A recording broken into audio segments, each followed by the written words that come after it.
সুপ্রিয় দর্শক আসসালামু আলাইকুম। আজকে একটা ভিডিও নিয়ে হাজির হলাম যে আমাদের গ্রাম অঞ্চলের প্রাকৃতিকগুলো যে সুন্দর, যারা গ্রাম অঞ্চলে শৈশবটা কাটিয়েছেন তারা কিন্তু বুঝেন। আর আমাদের যে ভিডিওগুলো দেখেন অবশ্যই অনেকে প্রত্যন্ত গ্রাম অঞ্চলে রয়েছেন বা শহরাঞ্চলে রয়েছেন, যে যেখান থেকে ভিডিওটা দেখতে পাচ্ছেন আমাদের যে বাড়িতে যাওয়ার যে রোডটা লাখ টাকা দিয়ে ব্রিজ করলে বাড়ি করলেও কিন্তু ব্রিজটা কিন্তু কাঠের রয়ে গেছে।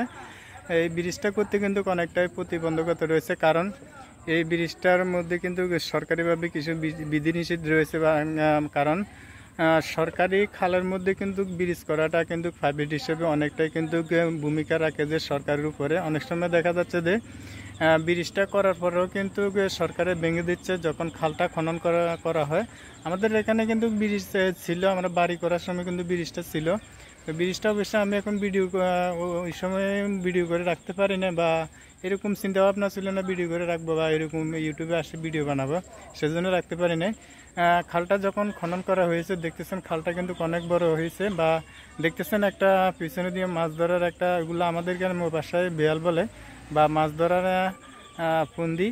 তো যারা এরকম গ্রাম অঞ্চলে থাকেন তারা অবশ্যই কিন্তু এরকম দৃশ্যগুলো দেখতেছেন কত সুন্দর একটা প্রাকৃতিক পরিবেশ, বা যে প্রাকৃতিক নিঃশ্বাসটা নেওয়া যায় এটা কিন্তু যারা গ্রাম অঞ্চলে থাকেন তারা কিন্তু পান, বা শহরাঞ্চলে যারা রয়েছেন এরকম মনোরম পরিবেশ বা এরকম কচুরি ফেনা বা এরকম হাঁফা দিয়ে বাড়ির দিকে যাওয়াটা, এই আনন্দটা কিন্তু অনেকে পায় না। দেখেন আমাদের বাড়ির যে পুকুরটা রয়েছে এই পুকুরটার চারিপাশে কিন্তু জালগুলো দিয়ে রেখেছে। এটা কিন্তু শহরাঞ্চলে কিন্তু এই মজাটা আপনারা কখনো পাবেন না বা এগুলো দেখবেন না।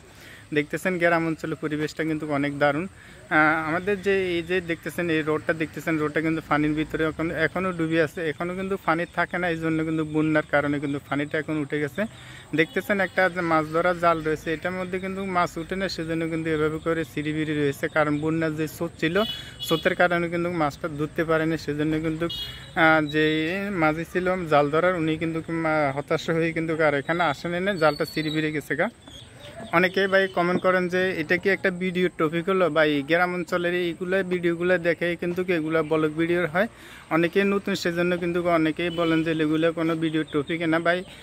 আপনারা ব্লগ ভিডিও লিখে যদি সার্চ করেন আপনারা দেখবেন এই গ্রামের দৃশ্যগুলো কিন্তু কত যে মজার, কত জনেদের দেখাচ্ছে, সেগুলো আপনারা দেখলে কিন্তু উপভোগটা করতে পারবেন। আর যারা নতুন ভিডিওগুলো দেখতেছেন অবশ্যই আপনারা কিন্তু এইসব ধরনের ভিডিওগুলো দিয়ে কিন্তু আপনারা কিন্তু মাসে লাখ লাখ হাজার হাজার টাকা